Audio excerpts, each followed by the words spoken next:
وعدد كبير من الطائرات المسيرة على أهداف مختلفة للعدو الإسرائيلي। Hamas Israel যুদ্ধ শুরুর পর থেকে গাজার সমর্থনে লোহিত সাগর, বাব আল মান্দাব প্রণালী এবং এডেন উপসাগরে ইসরায়েলগামী জাহাজে একের পর এক হামলা চালিয়ে যাচ্ছে ইরান সমর্থিত ইয়েমেনের হাউতি বিদ্রোহীরা।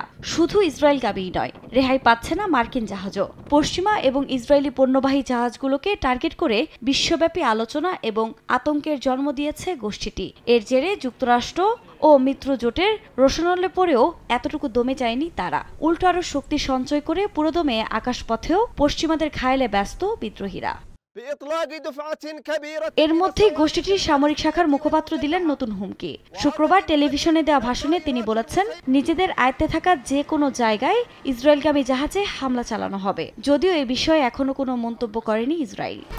1, 2, 3 ঢাকায় জমি জিতে নিন 100% ক্যাশব্যাক সহ 20 কোটি টাকার পুরস্কার। এদিকে হাউতির হামলার কারণে লোহিত সাগর দিয়ে অনেক শিপিং কোম্পানি জাহাজ চলাচল বন্ধ করে দিয়েছে। এর বদলে এখন আফ্রিকার দক্ষিণাঞ্চল ঘুরে জাহাজগুলো গন্তব্যে যাচ্ছে। এতে পরিবহন ব্যয় আশঙ্কাজনক হারে বেড়েছে।